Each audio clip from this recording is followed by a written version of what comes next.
Hi everyone, welcome to Om Brewok Story. Semoga kalian sehat selalu dan diberikan rezeki yang berkah ya.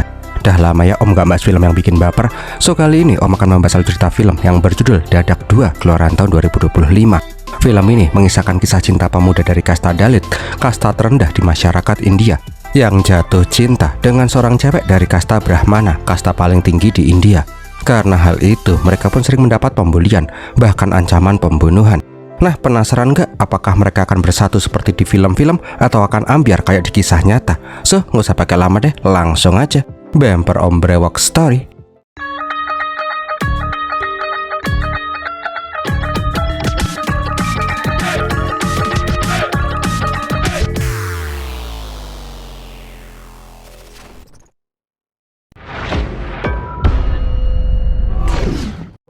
Awal kisah kita diperlihatkan sepasang kekasih yang lagi bermesraan di kamar kos-kosan. Tak lama berselang si cewek pun pamit karena dia harus berangkat kuliah. Setelah tuh cewek pergi, ada pengantar makanan yang datang. Dia bilang kalau ini pesanan dari tuh cewek. Pak De yang bernama Sankar langsung men-screening tempat tinggal tuh cowok dan menemukan fakta kalau tuh cowok beragama Buddha. Dan yang paling penting, tuh cowok fansnya MU. Seketika Sankar pun langsung bersembunyi di balik jemuran menunggu tuh mas-mas untuk keluar. Di saat itulah Sankar langsung melempar tuh mas-mas hingga tewas karena tuh mas-mas fansnya MU. Maksud Om, karena tuh mas-mas berhubungan dengan cewek yang berbeda agama dan kasta. Berita tentang kematian tuh mas-mas pun menyebar. Emang sih ya, walaupun sistem kasta udah dihapus dari India, tapi pada kenyataannya kasta masih menjadi permasalahan serius di India. Banyak kisah keluarga dari kasta lebih tinggi menyewa orang untuk membunuh pasangan yang berbeda kasta untuk melindungi kehormatan kasta mereka. Di saat itu, kita pun diperlihatkan peran utama kita yang lagi cenglu bonceng telu. Nales, Bala, dan Raju sedang menuju suatu tempat karena mereka dapat job di sebuah pernikahan. Oh iya, mereka bertiga ini berasal dari kasta Dalit, kasta yang paling rendah di India.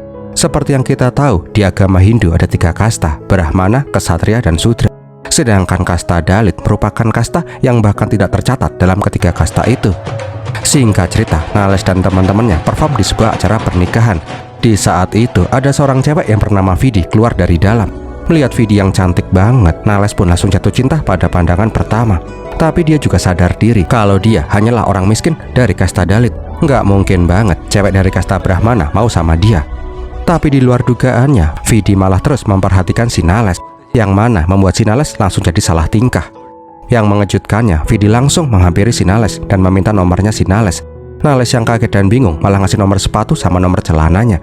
Bukan cowok, nomor WA-mu. Rupanya Vidi minta nomornya si Nales karena sebentar lagi kakaknya juga mau nikah dan pengen menggunakan jasa bandnya si Nales. Nah, sebelum lanjut, Om terima kasih dulu nih untuk Kak Hani aja yang udah ngirimin Om super thanks. Semoga rezeki kakak ini dilimpahkan selalu ya. Terus kalau kalian mau support Om, bisa pakai super thanks juga ya. Terima kasih sekali.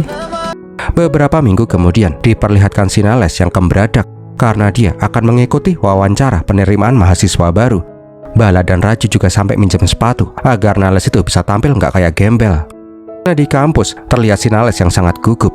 Cita-citanya dari dulu bisa berkuliah di jurusan hukum agar dia bisa mengubah taraf hidup keluarganya yang sangat miskin. Diceritakan kalau pemerintah India memberikan kuota reservasi, yaitu jatah beasiswa khusus untuk orang-orang dari kasta rendah, khususnya kasta Dalit. Singkat cerita, Nales menghadap rektor Haider Ansari. Walaupun sangat gugup, Nales bisa menjelaskan semua pertanyaan yang diberikan oleh Ansari. Sampai di titik Ansari bertanya tentang latar belakang keluarganya si Nales. Nales yang malu malah berbohong kalau ayahnya itu bekerja sebagai supir truk, padahal aslinya bapaknya itu bekerja serabutan sebagai penari keliling. Ansari juga bertanya apakah Nales akan ikut-ikut demo menuntut kesetaraan kasta seperti yang lain. Karena banyak mahasiswa yang sudah diterima di kampus itu menggunakan jalur kuota reservasi, ujung-ujungnya menjadi aktivis kesetaraan kasta. Nales pun berjanji dia tidak akan ikut-ikut dalam hal seperti itu. Tujuannya cuma satu, dia ingin menjadi pengacara agar keluarganya bisa bangga. Setelah ditanyain ini itu, akhirnya Ansari menyetujui beasiswa si Nales berkuliah di kampus hukum. Nah, pas mau pulang, Nales sempat melewati aksi demo yang dipimpin oleh aktivis kampus yang bernama Senkar Tiwari. Ingat ya, kalau yang tadi Pak Depa itu Sankar, kalau ini Senkar. Senkar itu terkenal vokal menyuarakan kesetaraan kasta karena undang-undang kasta itu telah dicabut dari tahun 85. Tapi pada kenyataannya orang-orang dari kasta rendah masih dianggap sebelah mata. Melihat itu, Nales nggak mau ikut terlibat dan langsung pergi meninggalkan kerumunan. Malam harinya, Nales bilang ke orang rumah kalau dia berhasil masuk ke kampus hukum. Berbeda dengan ibunya yang selalu mendukung si Nales, bapaknya si Nales malah menganggap itu hal yang percuma. Akhirwal sadar mereka itu berasal dari kasta paling rendah. Setinggi apapun Nales menuntut ilmu, mereka akan tetap dianggap kotor oleh kasta yang lebih tinggi. Tapi Nales itu nggak mau mendengarkan omongan bapaknya dan tetap bertekad menjadi pengacara suatu saat nanti. Singkat cerita, Nales pun resmi menjadi mahasiswa hukum. Sialnya, pas lagi fokus ke HP, Nales itu hampir aja ketabrak sama si Vidi. Sadar ini cewek yang kemarin, Nales pun mencoba mengingatkan si Vidi kalau dia itu mas-mas gendang yang kemarin. Kebetulannya lagi, Nales dan Vidi itu satu angkatan dan satu kelas. Nah, pas mau duduk di kelas, Nales langsung diusir karena kursi barisan depan hanya boleh diduduki oleh mahasiswa dari kasta atas. Melihat itu, mas-mas yang bernama Vasu menyuruh si Nales untuk duduk di sampingnya karena dia juga dari kasta rendah. Nah, di kampus itu, Nales dan yang lain akan diampu oleh profesor yang bernama Tripati dan bu dosen yang bernama Rika. Nggak lupa, semua mahasiswa ini pun disuruh menyebutkan nama mereka masing-masing. Tapi pas Nales disuruh memperkenalkan diri, Nales hanya menyebut nama depannya. Dia sadar kalau dia menyebutkan nama belakangnya, semua orang pasti akan langsung tahu kalau dia berasal dari kasta Dalit. Tapi gara-gara hal itu jugalah, Nales malah dibully sama teman-temannya yang berasal dari kasta lebih tinggi. Untung aja di saat yang tepat, Senkar datang dan membela si Nales.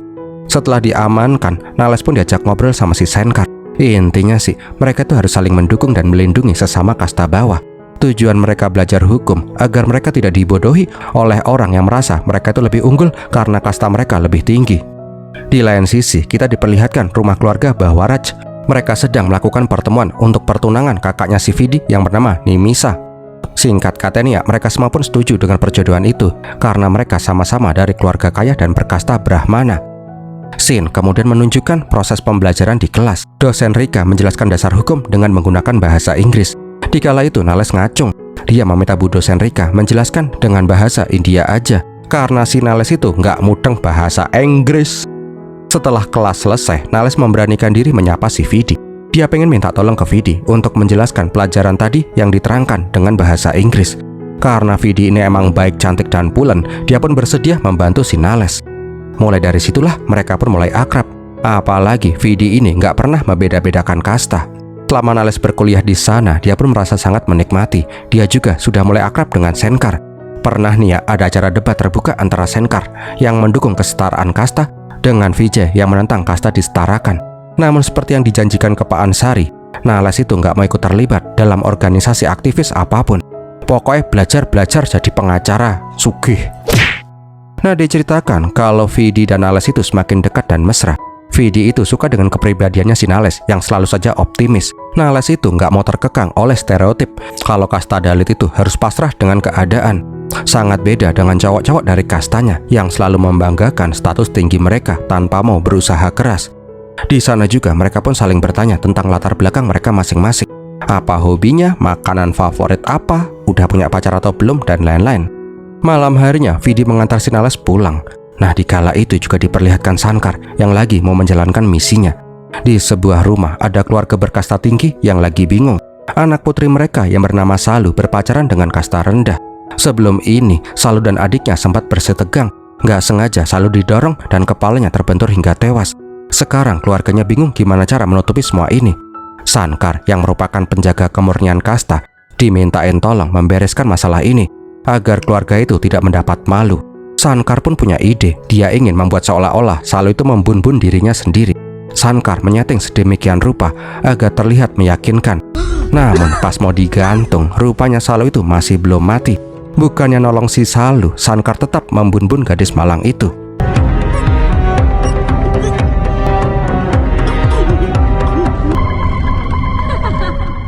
Setelah dipastikan mati, keluarga Salu pun berteriak seolah-olah Salu itu menggemoverkan hidupnya sendiri. Pagi harinya, Sankar pun pulang ke rumah. Dia melihat putrinya yang menanam pohon pepaya satu pot dengan benih melon. Sankar berkata kalau anaknya itu harus menanam di tempat yang berbeda. Setiap tanaman punya tempatnya sendiri. Bila dicampurkan dengan yang lain, salah satu pasti akan mati.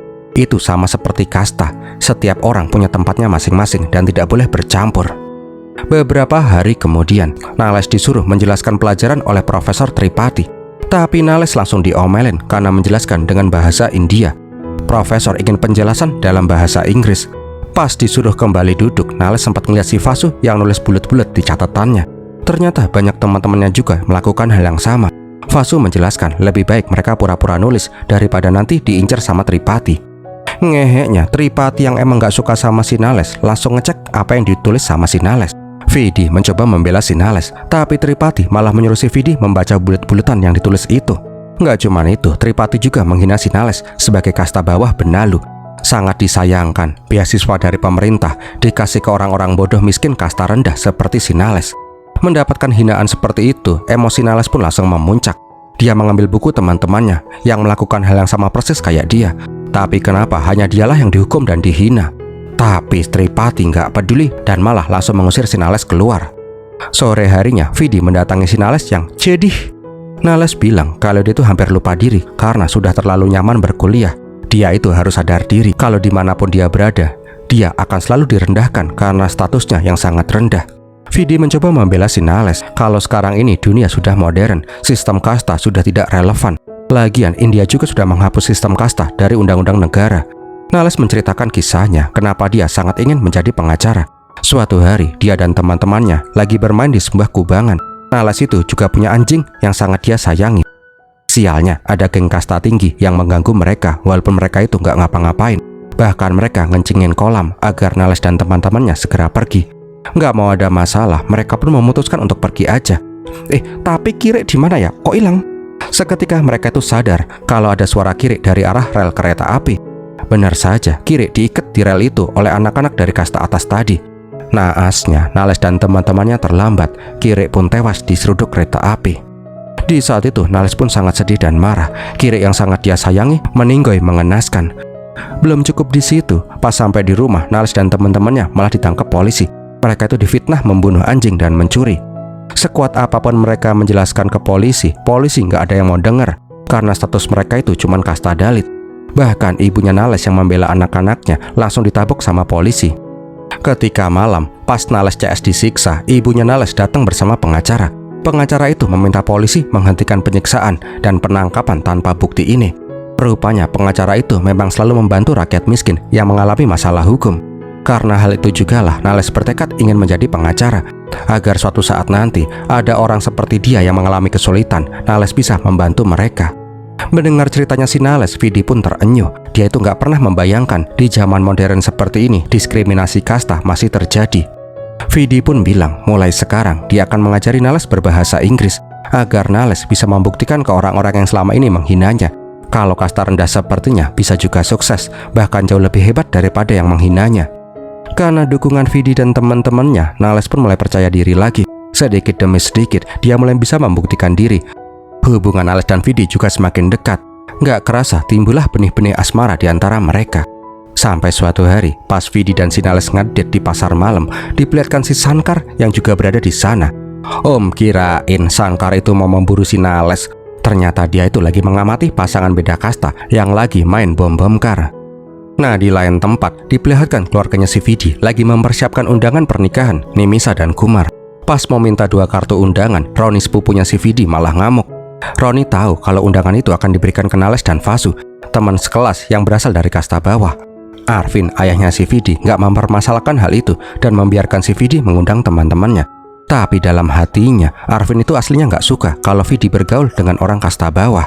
Pas Vidi mendatangi kamar kakaknya, Roni datang dan mempermasalahkan Vidi yang mengundang Vasu dan Nales. Roni pun bilang, untung aja ibumu udah mati. Kalau enggak, dia akan kena serangan jantung karena putri semata wayangnya membuat malu dengan bergaul sama orang rendahan. Jelas saja Vidi nggak terima karena mulutnya si Roni itu losdal banget. Oh, belum pernah disumpelin sendal cepit apa ini bocah ya? Keesokan harinya di kampus, Nales itu udah menunggu si Vidi dengan style paling keren menurut dia. Vidi pun ngasih undangan kakaknya ke Nales dan meminta si Nales untuk datang. Nah, di undangan itu, Nales pun baru sadar kalau ibunya Vidi itu ternyata telah meninggal. Di loteng, Vidi pun cerita ketika dia berusia 15 tahun, ibunya itu mengidap kanker stadium akhir. Semenjak kematian ibunya, bapaknya lah yang merawat Vidi selayaknya ibu dan ayah di saat yang bersamaan. Maka dari itu, Vidi sangat menyayangi ayahnya lebih dari apapun. Nah, karena situasi yang mendukung, tiba-tiba Vidi nyosor mulutnya si Nales. Karena enak empuk-empuknya, Nales juga langsung tukeran iler sama si Vidi. Asik bener ini mah. Nah, pas kembali ke kampus, mereka kejegat sama demo aktivis BEM. Shenkar sedang mengumpulkan petisi soal kesetaraan kasta. Tapi di saat itu, Nales menolak menandatanganin petisi itu. Dia takut akan dikeluarkan kalau dia ikut terlibat dalam politik kampus. Karena penolakannya si Nales, Shenkar pun merasa sedikit kecewa. Singkat cerita, hari pernikahan pun tiba. Vidi juga mengirim pesan agar Nales jangan terlambat, karena Nales akan dikenalkan dengan ayahnya si Vidi. Nah, di rumah Nales bingung dia harus pakai apa ke kondangan. Ya, secara dia tuh nggak punya baju yang layak sama sekali. Tapi tenang, sahabat-sahabatnya udah nyewain baju agar Nales itu nggak malu-maluin pas ketemu sama calon mertua. Nggak lama kemudian, Nales pun sampai di rumahnya si Vidi naik bajai. Ngutang dong, wah kere mentok ini cowok. Nah, pas sampai di sana, Nales kagum pas ngeliat acara nikahan semewah ini. Ngeliat Nales yang celila-celili, Vidi pun langsung menghampiri si Nales. Nales itu sempat diajak joget bareng, tapi dia menolak karena dia tuh sadar diri. Baru mau bilang ini cowok ternyata ndolor, malah ikutan joget juga. Oh enggak, ternyata maaf itu cuma halunya si Nales saja. Pas ngeliat si Vidi deket sama si Nales, terlihat si Arvin ngerasa nggak suka. Ketika mau ngicipin makanan prasmanan, Nales diajak ngobrol si Arvin ke belakang. Intinya si Arvin meminta si Nales untuk tidak berhubungan lagi sama si Vidi. Bangke, Nales langsung ditubruk.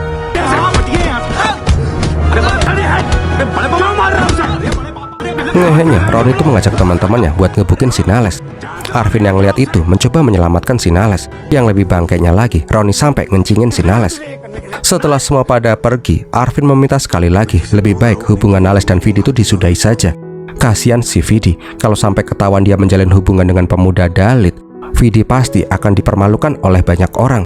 Kalau Nales memang peduli sama si Vidi, tinggalkanlah Vidi sekarang juga. Itu alusnya. Kalau kasarnya tuh gini loh. Cok, kowe ki miskin, kastamu tuh lebih rendah daripada binatang. Ojo ngimpi deketin Vidi yang cantik pulen kaya raya, mudeng. Di saat itu, Nales pun menangis jadi-jadinya. Dia merasakan penghinaan yang amat pedih. Apalagi dia harus meninggalkan wanita yang sangat dia cintai dan juga sangat peduli sama dia.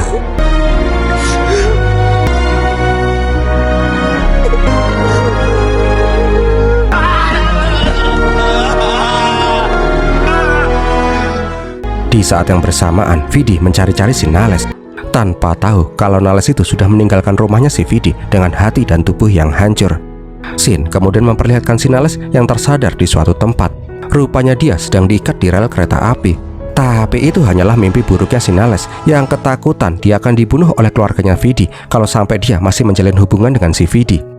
Di rumah, Nales pun ditanyain sama ibunya kenapa selama beberapa hari ini Nales tidak kuliah. Nales nggak mungkin bilang jujur. Dia pun beralasan kalau kampus itu lagi libur. Di saat yang bersamaan, diperlihatkan Shenkar yang protes ke Pak Ansari karena dia di DO. Ansari bilang pihak yayasan nggak suka dengan aksi demo yang selalu dilakukan oleh si Shenkar. Shenkar pun memohon karena semua impian dan kerja kerasnya selama ini akan hilang kalau dia dikeluarkan. Tapi Ansari juga nggak bisa berbuat apa-apa karena pihak yayasanlah yang mengeluarkan perintah DO. Nah, di lain sisi, Vidi mendatangi rumahnya si Nales. Dia ingin meminta penjelasan kenapa selama beberapa hari Nales gak masuk kuliah, HP-nya dimatiin dan tiba-tiba hilang dari acara pernikahan. Gak mau ada keributan di rumahnya, Nales mengajak Vidi berbicara di luar. Tapi sekuat apapun Vidi bertanya, Nales tidak mau menjelaskan fakta yang sebenarnya. Nales juga meminta si Vidi kalau mending mereka itu jangan berhubungan lagi. Vidi pun gak terima karena mereka berdua itu saling mencintai. Gak mau berlarut-larut, Nales berkata kalau dia tuh gak pernah serius menyukai si Vidi. Nales juga ingin membuka mata si Vidi kalau hubungan mereka itu nggak mungkin bisa terwujud. Walaupun demikian, Vidi itu nggak mau percaya dan memeluk Nales dengan erat. Tapi Nales tetap mengusir si Vidi dari hidupnya. Di hari itu, hati dua insan yang saling mencintai ini pun hancur berkeping-keping.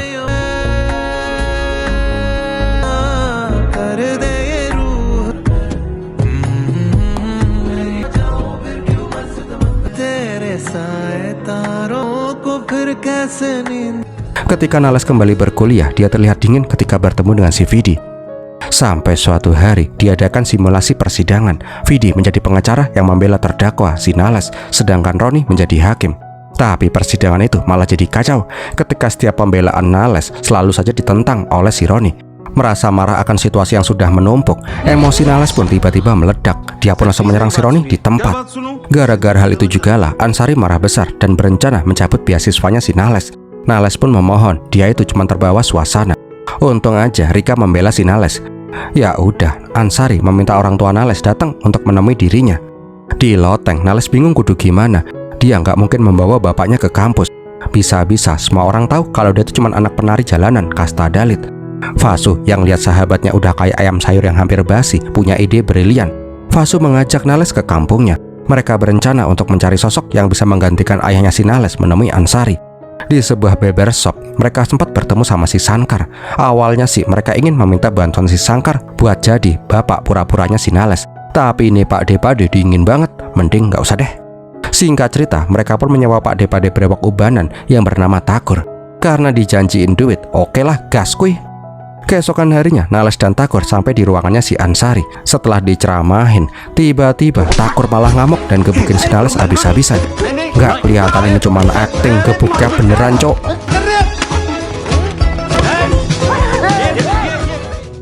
Tapi gara-gara hal itu juga lah, Ansari pun ngasih kesempatan sekali lagi untuk si Nales. Udah pak, udah, nafsu amat ya. Malam harinya, Vasu dan Nales ngakak bareng. Mereka nggak menyangka ide gila mereka itu bisa berhasil walaupun harus pegel linu. Nah dikala itu Vasu ngasih tahu kalau dia tuh kasihan sama si Vidi. Emangnya sebenarnya apa sih yang terjadi antara Nales dan Vidi? Gara-gara itu Nales pun mencoba menelpon si Vidi karena di lubuk hatinya yang terdalam dia tuh masih sangat cintai si Vidi. Namun pas Vidi mengangkat telepon, mereka berdua saling membisu tanpa mengeluarkan sepatah kata pun. Keesokan harinya diperlihatkan Senkar yang ngemper memperjuangkan haknya karena udah di DO. Namun Nales langsung melengos pergi karena dia nggak mau ikut dikeluarkan seperti si Senkar. Nah pas sampai di kelas, Nales dihina sama teman-temannya. Gara-gara hal itu juga lah dia nekat duduk di kursinya si Roni. Bahkan Nales nulis namanya di meja itu. Jelas saja Roni yang baru datang langsung ngamuk dan menyuruh antek-anteknya mengusir orang rendahan ini. Tapi Nales sama sekali nggak beranjak. Untung aja pas udah mau geger geden, mereka pun dipisahkan oleh si Vidi. Di tangga darurat, Vasu mempertanyakan kenapa Nales jadi begitu nekat. Apakah belum cukup kemarin beasiswanya mau dicabut sama Ansari? Vidi pun juga bertanya kenapa akhir-akhir ini Nales jadi berubah. Nales menyalahkan si Vidi, kenapa si Vidi mengundangnya ke pesta pernikahan kakaknya. Nales pikir Vidi itu berbeda sama kasta tinggi yang lain, ternyata sama aja. Semua kasta tinggi cuman ingin merendahkan kasta rendah. Tapi pas ditanyain apa yang terjadi di pesta pernikahan itu, Nales pun langsung pergi tanpa menjelaskan. Ketika di rumah, Vidi bertanya ke Nimisa sebenarnya apa yang terjadi dengan si Nales di pesta pernikahannya. Nimisa yang udah tahu fakta yang sebenarnya, bingung kudu jawab apa. Intinya sih, Nimisa meminta si Vidi gak berhubungan lagi dengan si Nales karena akan merusak reputasi keluarga mereka. Sadar Roni pasti ikut terlibat, Vidi pun langsung pengen ngelabrak si Roni. Untung saja Nimisa langsung menarik si Vidi. Nah di dapur, Vidi pun nanya dengan tegas apa yang dilakukan Roni ke Nales di hari pernikahan. Roni menjawab dia hanya melakukan hal yang seharusnya dilakukan kasta atas ke orang dari kasta rendahan. Untung aja Kumar datang tepat waktu, kalau enggak Roni dan Vidi pasti udah cakar-cakaran. Malam harinya pas Nales mau pulang ke rumah, ada orang yang membuntutinya.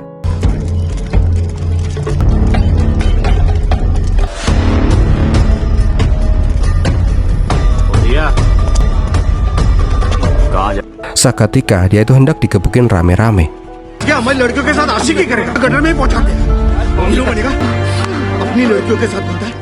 Untung saja di saat itu Sankar lewat dan langsung membantu si Nales. Di warung chai, Sankar bertanya kenapa orang-orang itu ingin menyakiti si Nales. Nales pun menceritakan kalau dia sedang berseteru dengan teman di kampusnya. Tapi ketika tahu rumahnya si Nales itu di Bahim Nagar, Sankar pun langsung keselak karena Bahim Nagar terkenal sebagai pemukiman kasta Dalit. Keesokan harinya, Nales pun kembali masuk ke kelas. Dia juga langsung duduk di bangkunya si Roni. Kali ini semua orang pada terdiam dan gak ada yang berani menyenggol si Nales termasuk si Roni. Tapi pas istirahat siang, ada orang yang nyiram oli tap-tapan ke tubuhnya si Nales. Melihat Nales yang kesusahan, gak ada orang yang berani menolongnya sama sekali.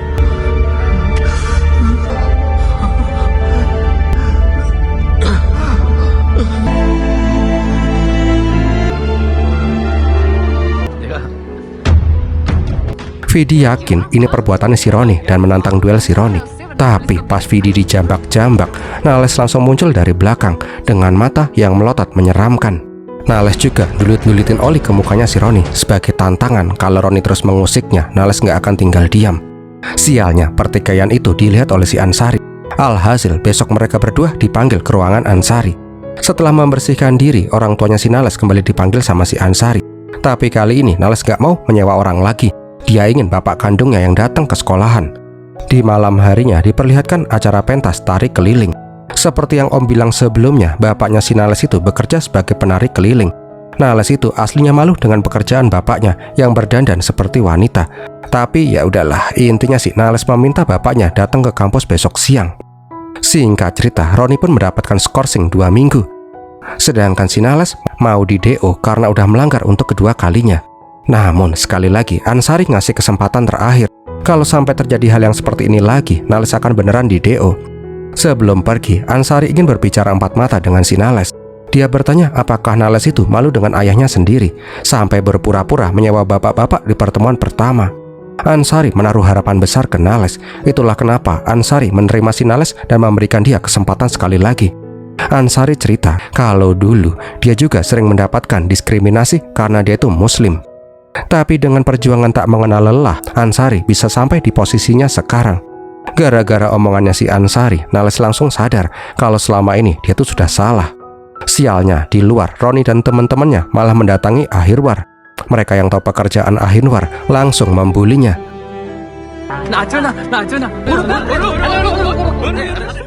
Sadar bapaknya dipermalukan seperti itu, Nales dan Vasu pun langsung bergegas.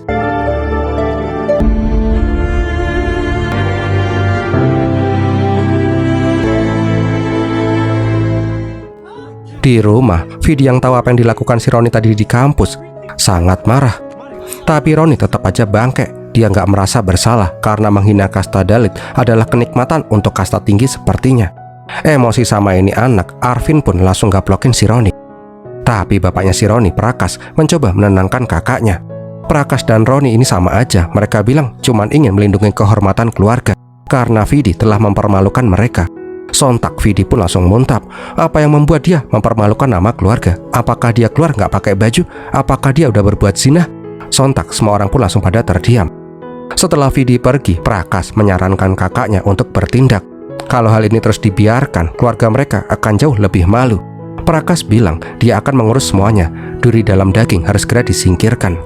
Di lain sisi, diperlihatkan si Nales yang ingin balas dendam, tapi dia langsung dilarang oleh ibunya. Kalau Nales kembali berbuat onar, itu sama saja seperti mereka yang telah mempermalukan bapaknya. Ibu cuma ingin Nales itu ingat dengan cita-citanya menjadi pengacara agar bisa mengubah nasib keluarga mereka yang miskin.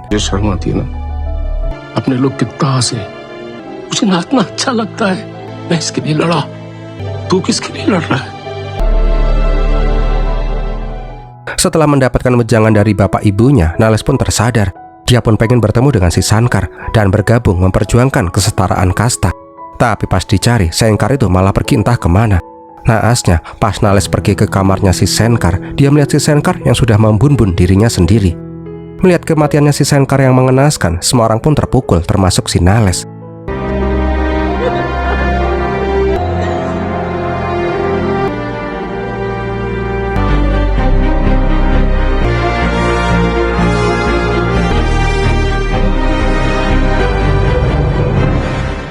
Di saat itu, Vidi mendatangi si Nales yang sedang bersedih. Nales menyalahkan dirinya sendiri. Dulu dia nggak bisa menyelamatkan Kire, sekarang dia juga nggak bisa menyelamatkan si Sankar. Nales yakin Sankar itu tidak mati bun-bun, tapi dia tuh mati dibunuh oleh pemikiran kalau kasta rendah tidak akan bisa menyaingi kasta tinggi. Nah, pas mau pulang, tiba-tiba si Nales melihat ada orang yang jatuh dari motor. Ternyata itu adalah si Sankar. Sankar yang mengenal si Nales meminta tolong dianterin ke rumahnya karena kakinya sakit. Tanpa punya pikiran macam-macam, Nales membantu si Sankar untuk pulang. Ketika sampai di sebuah tempat yang sepi, Nales dikeplak hingga pingsan. Rupanya di malam sebelumnya, Roni dan Prakas menyewa jasa Sankar untuk membunuh si Nales. Tanpa ragu, Nales ditaruh di rel kereta api.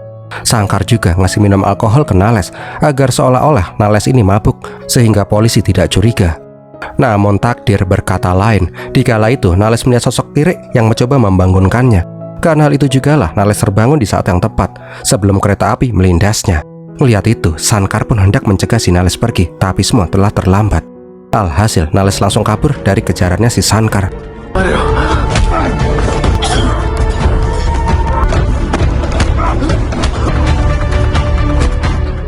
Ketika Nales hendak dibunuh secara langsung oleh si Shankar, dia keinget kenangan dia bersama orang-orang yang selalu mendukungnya dan orang-orang yang mempermalukannya. Sehingga Nales pun kembali mempunyai kekuatan untuk terus hidup. Disitulah Nales menyerang balik si Shankar sampai Shankar pun tumbang. Ketika hendak membunuh si Shankar, Ronnie malah muncul. Sadar semua rencananya telah gagal, Ronnie pun langsung kabur. Tak pelak, kesabaran Nales yang sudah sampai ubun-ubun membuat dia gelap mata. Nales pun mengejar si Ronnie dan berniat membunuhnya.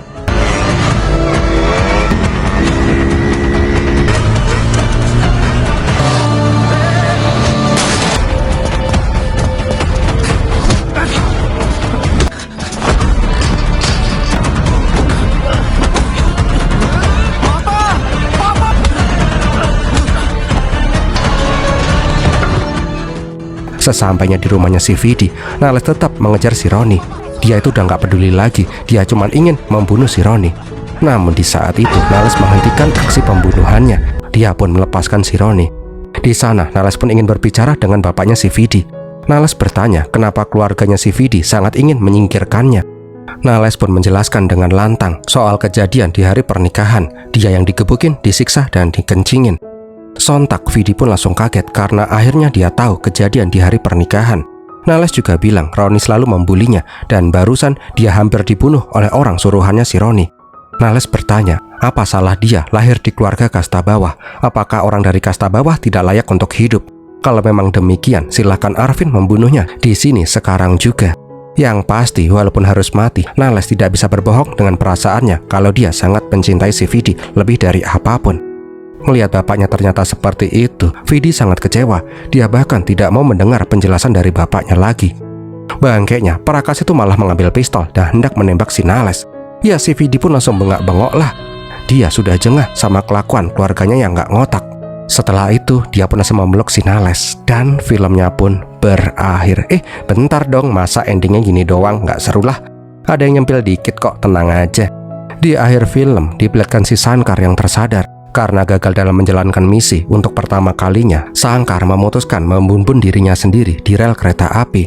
Tamat deh, enggak deng, masih ada yang nyempil dikit lagi. Di akhir film diperlihatkan si Nales yang kembali berkuliah. Di saat itu pulpennya habis.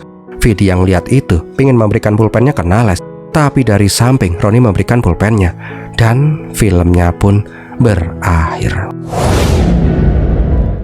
Wow, gimana film ini sob? Semoga menghibur ya. Kalau kalian suka silahkan like, komen, dan share. Jangan lupa di hype dan di subscribe ya. Kalau ada yang mau support Om bisa dengan super thanks. Om bakal terima kasih banget. Terima kasih juga udah nonton sampai di detik ini. Om Brewoks pamit dulu dan Pirmilatihin.